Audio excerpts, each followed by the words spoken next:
this is Brian with ActiveMelody.com, and in this week's guitar lesson we're going to take a look at a classic AC/DC Angus Young style rhythm that has some fill licks thrown in between. So you're going to be going back and forth between playing rhythm and lead in that Angus Young classic rock sound. A lot of what we're going to be looking at is the structure of the song. So the way that I've done the jam track, you start off by playing just the guitar, then it's the guitar and drums, and then the third time through you've got guitar, drums, and bass. And that's kind of a classic AC/DC style where the song starts off with just some classic guitar riff and then the whole band kicks in. And I just thought it would be good to structure a jam track that way so that you can practice feeling what it feels like to jam as a lead guitar player in a rock band. So I've got this lesson split into two parts, and in this video we're going to take a look at the first half. If you'd like to watch the second half, as well as download the tablature and have access to the MP3 jam track so that you can fill in those missing parts, you can get all of that by going to ActiveMelody.com, go to the lessons page, and do a search for EP195. That's the lesson number for this lesson. So let's go ahead and get started with part one. Alright, so let's talk through tone settings and then we'll jump into the song. Now, I'm playing on a Gibson ES335. Angus Young plays on a Gibson SG. But I don't have an SG, so I grabbed this guitar because it's the closest I can get to his sound. Now, if you don't have an SG or a 335 or a guitar with humbucker pickups, that's really the key to the tone in this, is the pickup in this guitar. But just work with what you've got. If you've got a Stratocaster, that's okay. Just find your amp and crank up the overdrive or whatever your pedal is and turn that up.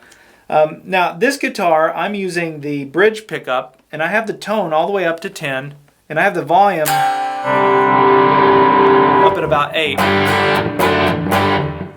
That's what gives that real nice, bright, overdriven sound.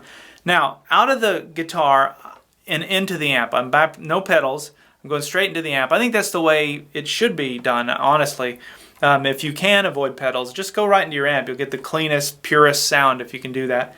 Now, I'm playing on a Fender Blues Junior amp, which is a 15-watt amp. I've got the volume at about 9. And I have the master at about 2.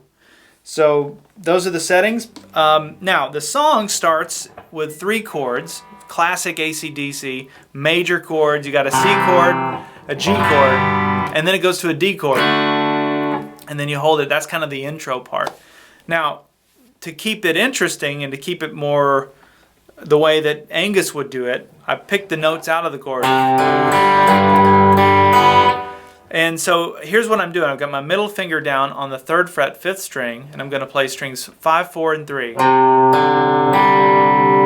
And you're going to let those notes ring out. Don't truncate them. And then downstroke with the right hand. Pretty easy to do. And then I take my middle finger and I come up here to the 3rd fret, 6th string, and I'm going to play strings 6, 4, 3, and 2, like this. So when you put those two together, you have... So that's your C, G. And then it comes to a D chord. Now notice that D sounds very heavy. And what gives it that sound is by not playing the 3rd interval in it, playing just the root and the 5th. That's called a power chord. And the way that you do that with this chord is you just make a D chord and then just take your middle finger off, because you don't need to play the 1 string. And you're going to play strings 4, 3, and 2. And if you happen to bump that open A string too, that's okay. But you get this real heavy D. You know, that's how that sound is created. Now, a lot of what Angus does is he plays these chords down in open position with the strings ringing out, which is counter to how I would play. I always like to play bar chords because I like the control over the chord. But by you playing with the open strings, you get this real nice heavy sound. So just keep that in mind. All right, so let's back up now. Let's play that whole intro. Okay, now that holds out for a minute, and I'll talk through the timing of this in just a second. But then the next thing that I played was, and I was listening to a lot of old AC/DC, and you hear a lot of that kind of thing that he would do. And so all I'm doing for this is I'm playing the D chord. Now I'll go ahead and put my middle finger down to play that 3rd interval. But then my pinky goes down as well on the 3rd fret, 1st string. And that's playing a D sus4 chord. Now I'm using my middle finger and my ring finger on my right hand to pluck that. I'm holding the pick with these two and plucking that. I pluck it twice, and then I take my pinky off play that. So when you have your D chord, you have, and let that ring out. Now here's how long to hold that if you're counting that in. 2, 3, 1, 2, 3, 4, and then it starts on the 1, and that's where the verse would begin. Now obviously you've got the jam track which you can play along with, which will keep you in time, and you've also got that on-screen tab viewer if you're a premium member, and that'll help you get, adjust your time and get it right. Okay, so now we're starting the verse.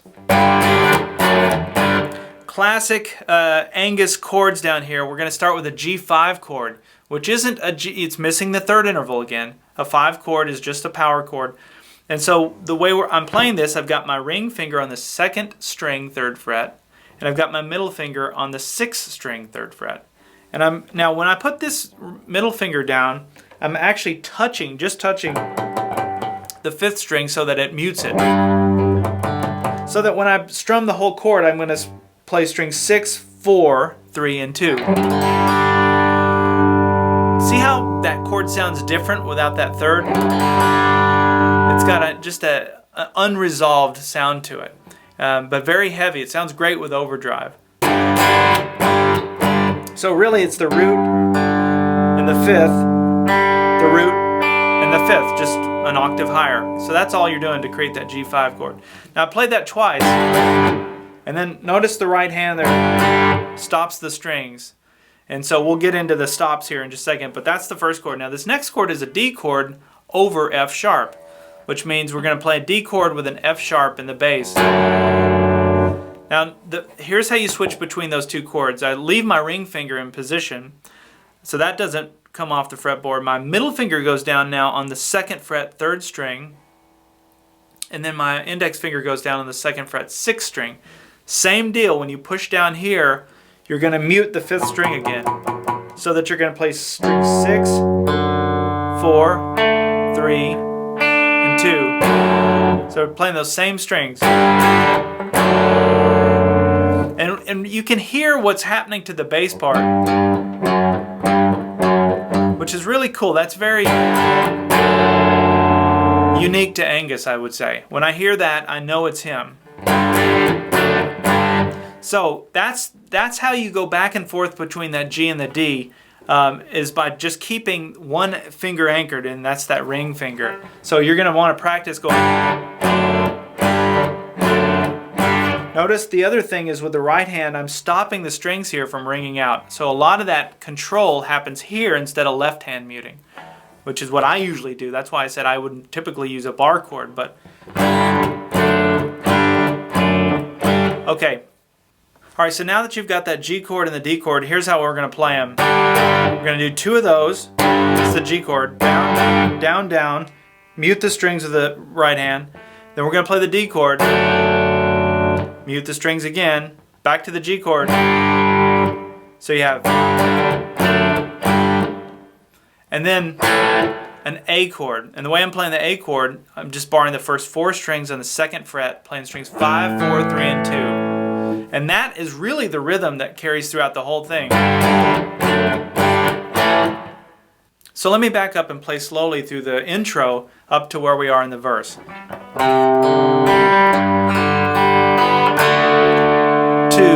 3, 1, 2, 3, 4. Okay? Now, practice that, just that. Now, here's where those fill licks come in. So in this video, the first time through, they're very minimal because we're building to something. The second time through, which will actually be in the second video, they're a little more involved. But what I wanted to do is just hint at a little bit of a solo here. So I went, that's it. The first time through. And to play that, we're playing in pattern 5 of the minor pentatonic scale for the key of A. Now I go through all 5 patterns in the blues lead course, which you can get as a premium member, but pattern 1 would be here, right? So pattern 5 is just behind it.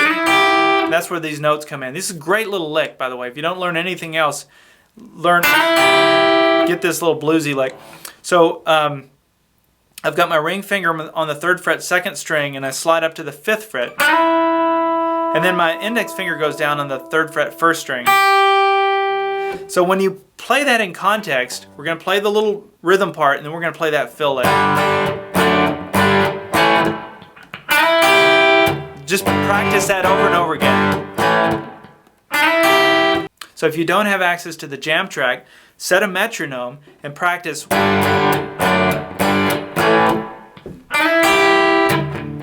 Just over and over again. Okay, now the second lick goes like this.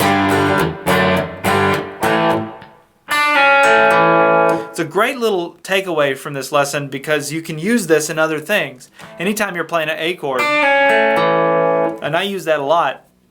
Let me show you how to do it. You just keep that that bar chord there on the 2nd fret, first 4 strings.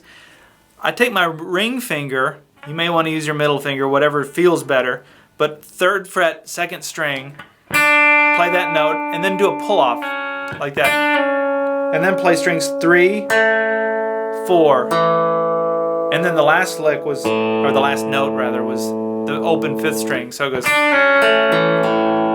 right down the chord. So when you put it together,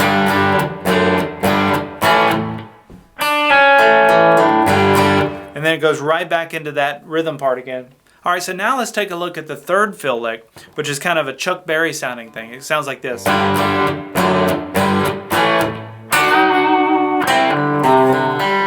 Goes right back into the intro. Let's learn that. It's pretty easy. It's up here in pattern 1 of the minor pentatonic scale. So to get your head into the right pattern, at least from a solo lead perspective. And once you see that and visualize that, take your ring finger and come up to the 7th fret and play strings 2 and 3. And then I'm going to do a pull. And then I'm going to try and do a little vibrato. Now, if you can't do the vibrato, that's okay, but definitely try and get the pull. Like that. You're doing a bend, and you're bending both strings. It's not as hard as you would think when you pull it like that. If you try and push it, it's much more difficult. And then I come down to the 5th fret and play strings 2 and 3. So it goes. And then the open D string. And then my middle finger goes down on the 3rd fret 5th string to start that intro again. So let me play through the rhythm part, that fill lick number 3, and then go into the intro. So it goes.